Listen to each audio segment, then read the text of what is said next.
Oke, kali ini saya akan sharing mengenai 5 tahap proses melakukan manpower planning atau perencanaan kebutuhan tenaga kerja. Di sini ada 5 tahap. Yang pertama, identifikasi kebutuhan manpower, kemudian analisis beban kerja, selanjutnya di poin 3 permintaan manpower, kemudian proses rekrutmen, yang kelima adalah job placement. Nah, untuk identifikasi kebutuhan manpower ini bisa terlihat jika ada indikasi ada kelebihan beban kerja atau ada kekosongan jabatan di struktur organisasi yang seharusnya diisi oleh seorang karyawan. Nah, untuk identifikasi kebutuhan manpower ini terdiri dari dua, berdasarkan kekosongan jabatan atau berdasarkan kebutuhannya karena kekurangan anggota, kekurangan karyawan. Jika kekosongan jabatan itu menjadi sebab dibutuhkannya penambahan manpower, maka langsung dari nomor 1 ini, tahap pertama, bisa langsung loncat ke tahap ketiga, langsung melakukan permintaan manpower. Kemudian jika kebutuhan manpower itu disebabkan oleh adanya indikasi kelebihan beban kerja, maka perlu dilakukan analisa beban kerja terlebih dahulu. Apakah betul secara real beban kerjanya sudah melebihi dari beban kerja yang seharusnya atau tidak.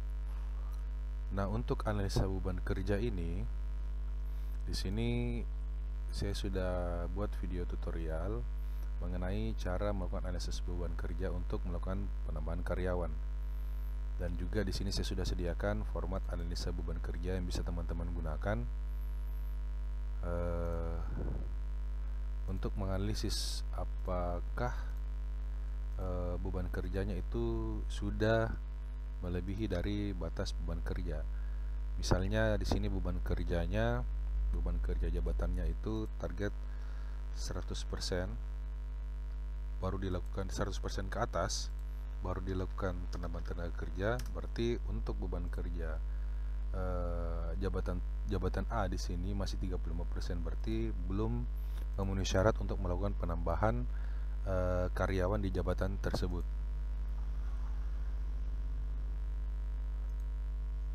Di sini sudah lengkap mulai dari formulirnya, definisi, kemudian faktor yang dibutuhkan untuk melakukan analisa beban kerja, langsung terhubung langsung dengan laporan hasil beban kerjanya jika teman-teman sudah mengisi di bagian formulir ini. Kemudian di sini juga kita bisa menganalisis berapa sebenarnya standar beban kerjanya. Teman-teman bisa rubah 100 atau merubahnya, misalnya sales mungkin di sini 80% saja. Itu tergantung dari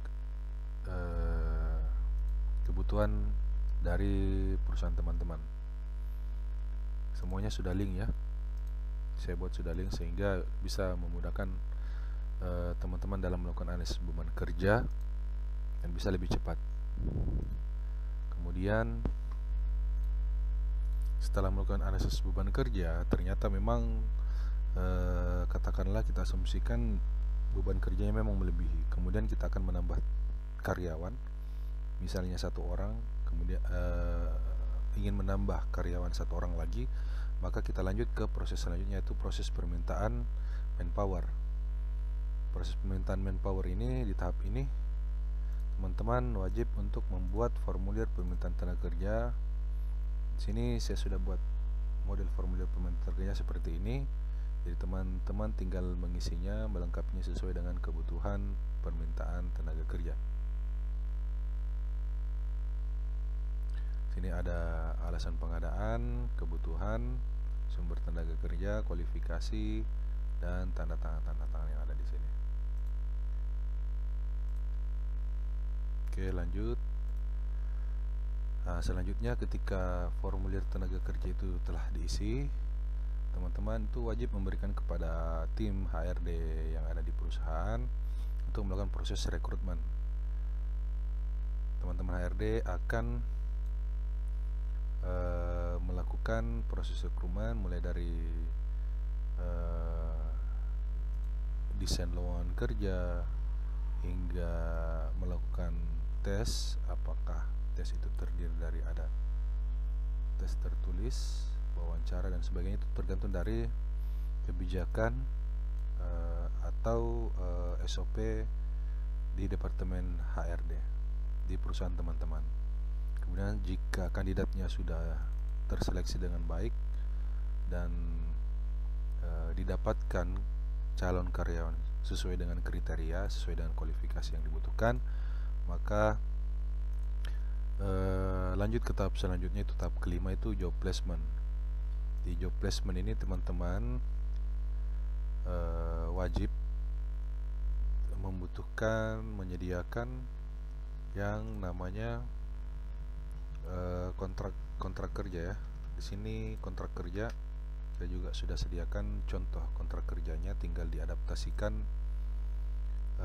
sesuai dengan kebutuhan teman-teman. Poin-poinnya seperti apa yang ingin dimasukkan.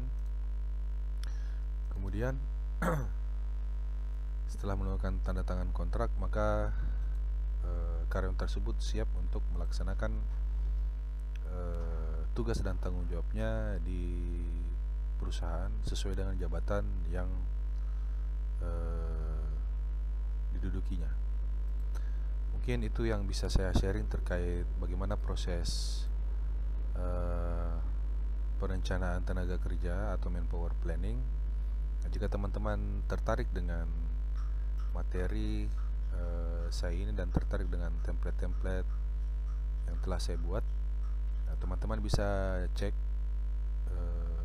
di deskripsi bagaimana cara mendapatkan template-template ini, mulai dari analisis beban kerja, template formulir pembentukan tenaga kerja, template kontrak kerja, terus materi materi manpower planning ya, materi manpower planningnya, power planningnya,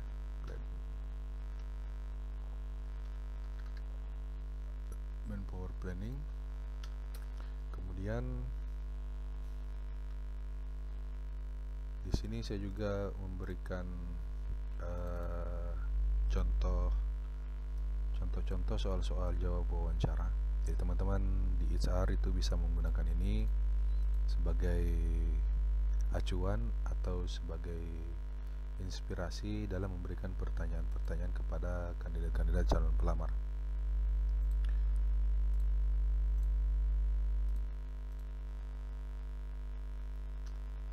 Dari manpower ini.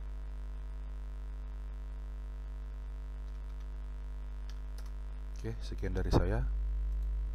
Jika teman-teman tertarik, silakan cek di bagian deskripsi. Terima kasih.